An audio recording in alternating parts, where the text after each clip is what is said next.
కూడా మహిళల పట్ల ఈ అమరావతి రాజధాని ప్రాంతంలో ఏ సంఘటన జరిగినా ముందు మాకు కొరకు స్పందించి ముందుగా నిలబడుతున్న ఏబిఎన్ ఛానల్ వారికి మొట్టమొదటిగా నేను కృతజ్ఞతలు ధన్యవాదాలు అమరావతి రైతులు రైతు కూలీల తరపున తెలియజేస్తాను. ఈరోజు ప్యానెల్లో ఉన్న పెద్దలందరికీ కూడా జర్నలిస్టులందరికీ కూడా కృతజ్ఞతలు. మరి ఎందుకంటే అసలు మేము మాట్లాడటానికి కూడా ఈరోజు దుఃఖకరంగా ఉందండి. ఎందుకంటే అన్నం తినాలా తినకూడదా, ఈ భర్త గడ్డ మీద భర్త భూమి అన్నారు. మరి భూమిని గతంలో మేము రాజధానికి భూములు ఇచ్చినప్పుడు మేమందరం కూడా మా తల్లిదండ్రులు ఇచ్చిన భూములండి, తాత ముత్తాతల నుంచి వచ్చిన భూములు. ఆ రోజు భూమి ఇచ్చేటప్పుడు కూడా మేము భూమి పూజ చేస్తామండి. భూమాతగానే గౌరవిస్తాం ఒక మాతగా.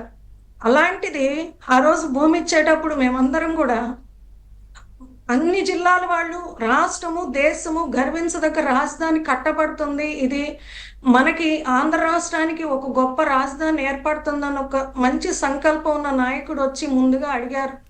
తరతరాల నుంచి వచ్చిన భూమిని తీసుకొచ్చి మేము ఇచ్చేటప్పుడు కూడా ఒకే ఒక్కటి అనుకున్నామండి, తరతరాలు మా పేరు చెప్పుకుంటారు అందుకని భూమి ఇస్తున్నాం అనుకున్నాం. దీనిలో త్యాగంగా ఆలోచిస్తే త్యాగ కోణంగా అనిపించింది, వాళ్ళ దృష్టితో ఆలోచిస్తే అది వేరేగా అనిపిస్తుంది. కానీ గత 5 సంవత్సరాలుగా గత పాలకుడు మమ్మల్ని ఒక రకంగా కాదండి, భూమి ఇచ్చినందుకు మరి వాళ్ళ ఇంట్లో ఉదయాన్నే లెగిస్తే తల్లి చెల్లి భార్య బిడ్డలు ఆడబిడ్డలే కదండి వారందరూ కూడా.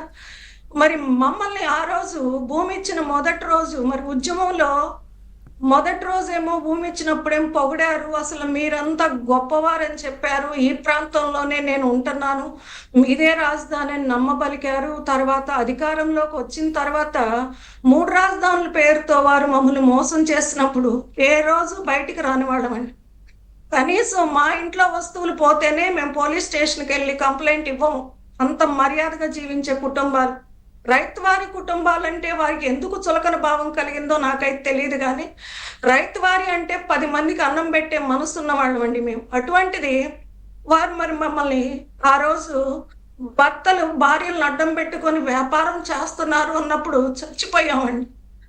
ఆ రోజు వీరు మరి తాలిబొట్టుల్ని ఇచ్చేసుకొని ఇతరులకు ఇట్లా చేస్తారు అట్లా చేస్తారు అన్నప్పుడు, ఆయన నోటితో పలకరాని మాటలు అన్నప్పుడు కూడా భరించామండి.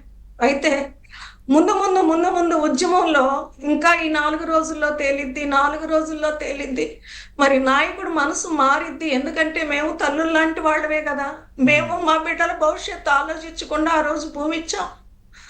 ఆ రోజు ఈ రకంగా గౌరవించారు, సన్మానాలు చేశారు. ఆంధ్ర రాష్ట్రంలోనే పూలింగ్ అంటే మొట్టమొదటిసారి ఇచ్చిందని చెప్పారు. ఘనంగా చూసిన ఈ యొక్క నాయకులే మరి గత 5 సంవత్సరాల్లో వస్త్రాలండి, కనీసం మా ఒంటి మీద ఉన్న వస్త్రాలు మా భర్తలు కూడా మా అధికారం లేకుండా అంటుకోరండి. అట్లాంటిది మా బిడ్డలు కూడా ఎంతో గౌరవంగా చూసుకుంటారు మమ్మల్ని. అలాంటిది రోడ్ల మీద ఈడ్చి కొట్టించారండి. అప్పుడైనా మనసు మారిద్ది అనుకున్నాం, అప్పుడు కూడా మనసు మారలేదండి జగన్మోహన్ రెడ్డి గారు. మరి ఇదే సాక్షి ఛానల్లో, ఇదే మరి సోషల్ మీడియాలో పిచ్చి కోతలు కూపిచ్చి మమ్మల్ని నానా రైతులుగా బాధ పెట్టారు. ఒక చోట పట్టుకొని ఒక చోట పట్టుకోలేదంటానికి లేదండి. అసభ్యకరమైన పదజాలు. పోలీసు వారి చేత కూడా మమ్మల్ని మాటలు అనిపించేవాళ్ళు. మేమైతే కొన్ని బయటికి చెప్పుకునే వాళ్ళం కాదండి. మరి మేమైతే ఒక 5 సంవత్సరాల్లో ప్రతి సంవత్సరం మహిళా దినోత్సవం జరిగింది. మహిళా దినోత్సవం అన్నా మరి మాతృ దినోత్సవం అన్నా మరి అందరూ కూడా అక్కలకి చెల్లెళ్ళకి తల్లులకి అని చెప్పి శుభాభివందనాలు తెలియజేస్తుంటే, భూములు ఇచ్చిన రైతు భార్యలుగా మేము అనుభవించిన క్షోభ 5 సంవత్సరాల్లో అది ఎవరు అనుభవించి ఉండరండి. ఏంటండి మేము మంచి చేసి మేము భూములు ఇచ్చి నరకం అనుభవించాలా? అసలు నాకు అర్థం కావట్లేదు. ఎందుకంటే 5 సంవత్సరాల్లో ఎక్కడ పడితే అక్కడ ఏ మాట పడితే ఆ మాట ఎవరినో తీసుకొచ్చి ఈ లోకల్గా ఉన్న ఒక నాయకుడు మరి 3 రాజధానులు టెంట్ వేసి స్త్రీలని ఏమే మీకు ఒక రాజధాని కావాలా, మీ గొంతులు కోస్తామే అనే భాష మేమేనాడు వెళ్ళలేదండి. అటువంటి దుర్భరమైన భాష. మళ్ళీ ఇండ్లకు వచ్చి రాళ్ళు విసిరి గోడల మీద మీ ఇళ్లలోంచి బయటికి రమ్మని. ఏంటండి అసలు సభ్య సమాజం సిగ్గుతో తలదించుకుంటుందని కూడా లేదు. రేపు మా మా భావితరాల భవిష్యత్తుకి మేము భూములు ఇస్తే మా భావితరాల భవిష్యత్తుకి ఓకే. తల్లులుగా నిలవబడి మేము ముందుకొస్తే ఇవాళ నిన్నటి మాట ఏంటండి వేశ్యలంటే, అంటే అసలు రాష్ట్రంలో ఉన్న మహిళల్ని, రాష్ట్ర మహిళల్ని కాదండి, అసలు వారు మాట్లాడేటప్పుడు వారి మనసులో మనస్సాక్షి అనేది లేదా అండి? మనస్సాక్షి ఉంటే వారు వారి తల్లి గుర్తు రాలేదా? వారి చెల్లి గుర్తు రాలేదా? వారి కన్నబిడ్డలు ఆడబిడ్డలు లేరా? శ్రీనివాసరావు గారు జర్నలిజానికి మచ్చ అండి, మాయని మచ్చ. ఎంత అపహాస్యంగా లోపల నవ్వుకుంటా ఇది ఇక నిన్ను ట్రోల్ చేస్తారు. ట్రోల్ చేసేది ఏంటండి? అంతే కదా. ఎక్కడండి మీరు గుణపాలు కూర్చున్నట్టు కూర్చుతున్నారు?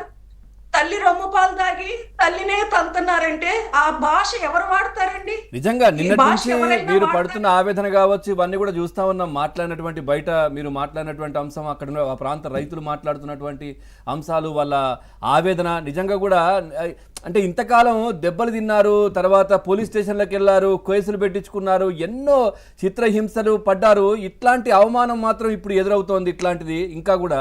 సో ఒకసారి మళ్ళీ వస్తాను మేడం.